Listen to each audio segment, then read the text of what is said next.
नमस्ते दोस्तों, environment channel में आपका स्वागत है। क्या आपने कभी अचानक घबराहट महसूस की है, जैसे अचानक आंखों के सामने अंधेरा छा जाना?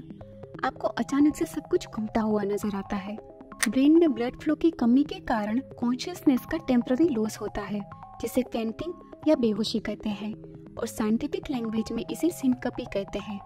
लेकिन हम इंसान इमोशनल डिस्ट्रेस या पेन के रिस्पॉन्स में बेहोश क्यों हो जाते हैं, जबकि जानवर बेहोश नहीं होते? ये हमारे बॉडी एनाटॉमी के दो की फीचर्स की वजह से होता है। इंटेंस स्ट्रेस या फियर के मोमेंट्स के दौरान शरीर की फाइट और फ्लाइट यानी लड़ो या भागो के रिस्पॉन्स को ट्रिगर करता है, जिससे एड्रेनालिन और दूसरे कई स्ट्रेस हार्मोन्स का लेवल बढ़ता है।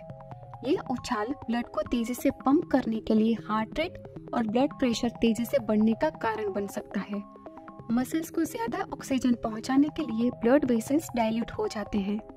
कई जानवरों में ये उछाल एक क्रूशियल सर्वाइवल मैकेनिज्म की तरह काम करता है, जिससे उन्हें थ्रेट्स को जल्दी से रिस्पॉन्ड करने और खतरे से बचने में कैपेबल बनाता है, चाहे वो शेर से भागता हुआ ज़ेब्रा हो या शिकारी से बचता हुआ कोई पक्षी। ये इंस्टिंक्चुअल रिस्पॉन्सेस जानवरों को बचने में मदद करता है। लेकिन इंसानों की बॉडी एनाटॉमी जानवरों की बॉडी एनाटॉमी से अलग होती है। इंसानों में फाइट और फ्लाइट का रिस्पॉन्स हमेशा परफेक्टली काम नहीं करता। कुछ केसेस में स्पेसिफिकली एक्सट्रीम स्ट्रेस या एंजाइटी के मोमेंट्स के दौरान बॉडी का रिस्पॉन्स ओवरलोड हो जाता है, जिससे ब्लड प्रेशर में अचानक गिरावट और ब्रेन के ब्लड फ्लो में कमी आ सकती है।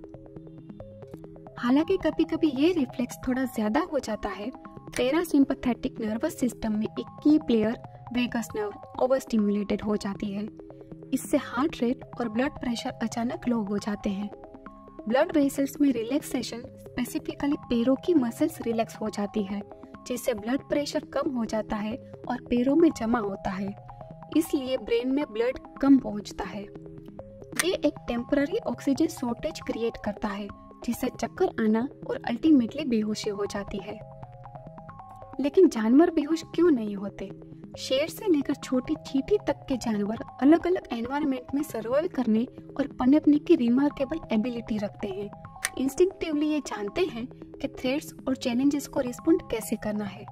अक्सर ये अपने फाइनली ट्यून्ड सेंसेस और इंस्टिंक्चुअल बिहेवियर्स पर भरोसा करते हैं।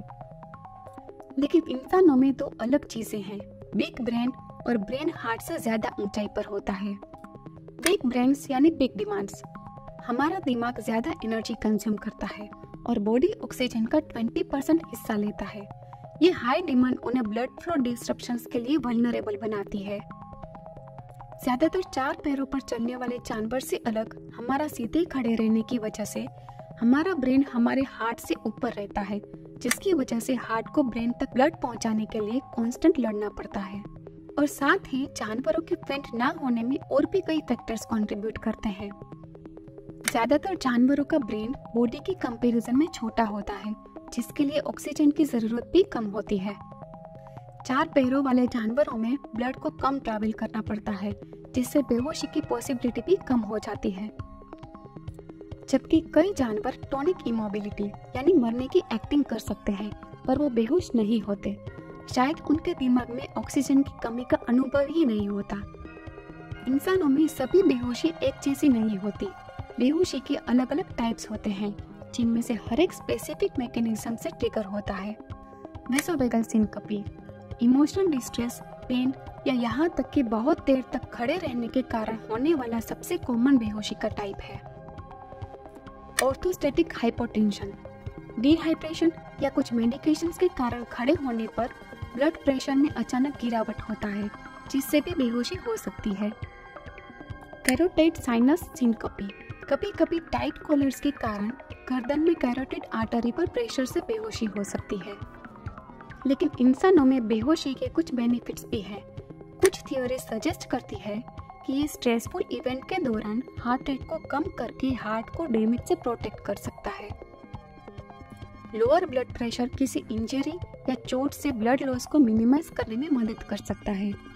लेकिन कई बार किसी अनसेफ जगह पर बेहोश होने के कारण इंसानों को चोट भी लग सकती है और कई केसेस में मौत भी हो सकती है। इनकन्वीनियंट होने के बावजूद वेंटिंग हमारे बड़े दिमाग और सीधे पोस्चर के कारण इंसानों के लिए एक कॉम्प्लेक्स फिजियोलॉजिकल रिस्पॉन्स है।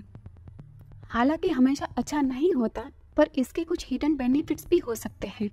अगर आप बार बार फेंट होते हैं तो प्रॉपर ट्रीटमेंट लेने के लिए डॉक्टर से कंसल्ट ज़रूर करें। और अगर आपको हमारा ये वीडियो अच्छा लगा तो ये वीडियो भी ज़रूर देखें। धन्यवाद।